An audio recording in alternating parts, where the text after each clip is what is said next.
the sort of murkiness that we saw around the exit of some of, the founders of Jabong earlier. There's also an inquiry of sorts that has come out. It's been in the news. Did that have any sort of impact on the negotiations? And just want to understand, who were the negotiations with on the other side? Was it Kennewick and Rocket, or was it just representatives of Jabong in India? I don't really want to comment on this. Quite honestly, didn't look at the, I think there are two comments that I will make. One is Flipkart as a group and Myntra believe in the highest sort of integrity and ethics standards. We'll continue to uphold them going forward.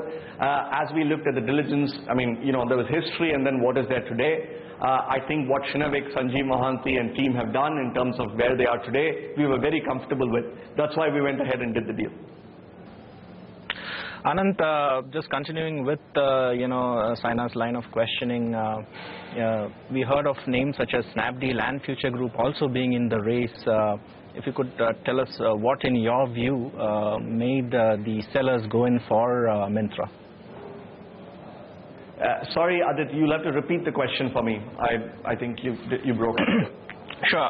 My question was, the names of Snapdeal and Future Group were also doing the rounds as, being in the race to acquire Jabong.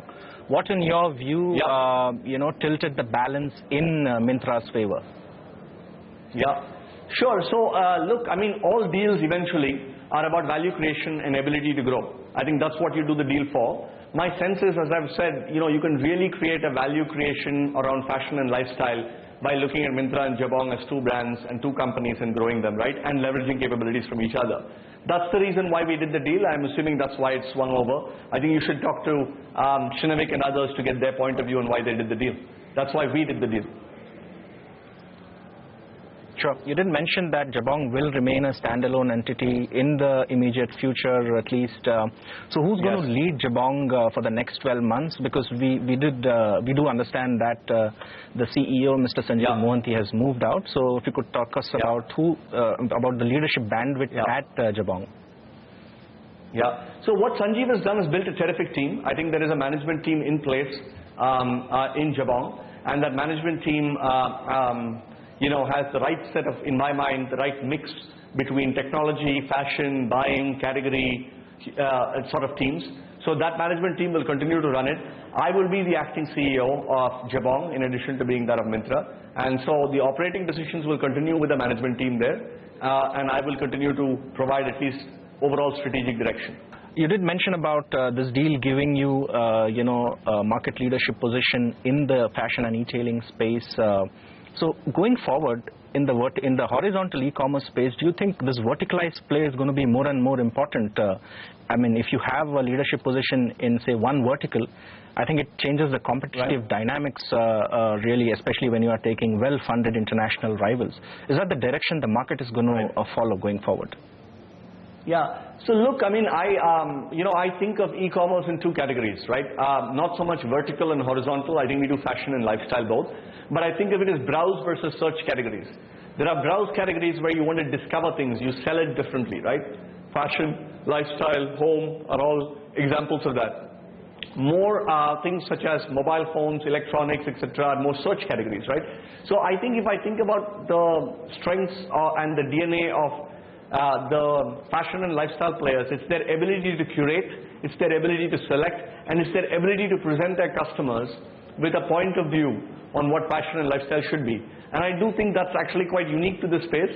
It is a very large space, by the way. It's the second largest space apart from mobile phones and e-commerce. By 2020, this will be a $40 billion business, right?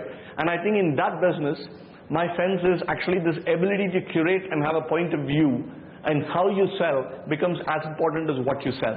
And therefore, I believe there is an inherent advantage that I think folks like Myntra and Jabong have in selling it. It appeals to a certain segment of the customer who's shopping a certain kind of thing in fashion and lifestyle. All right, just taking this a little forward and also concluding it with this question are you looking at, since we're talking of lifestyle as well, an offline play at all?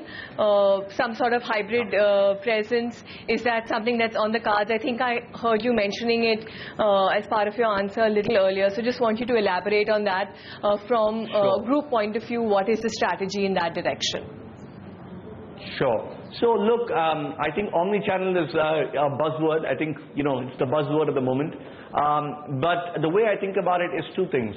One is there is genuinely a touch, feel, size, fit problem at scale that can only be solved through technology.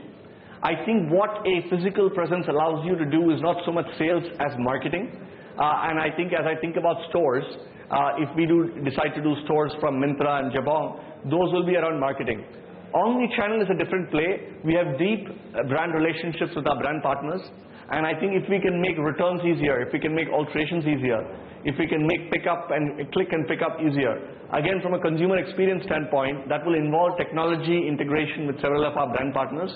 That is something that we always look at and see if we can continue to accelerate, right? But I think that both have to be ready, and I think the time will come for it to happen, but we are running experiments around it. All right. Running experiments, when are we likely to see something on ground? Pilots, I believe, already on in some pockets of Bangalore and Chennai? Yeah, I think Bangalore, we're trying to see if we can experiment with it in the OND quarter, but we'll see. We'll see. All right, Anand, thank you very much for joining us on this. Oh yes, we would love to come and see it. Aditya is right there in Bangalore, so he should be there for the first look. Terrific. Absolutely. All right. Thank you very much, Wonderful, Anand, guys. for Thank you. joining us on this discussion. Thank you.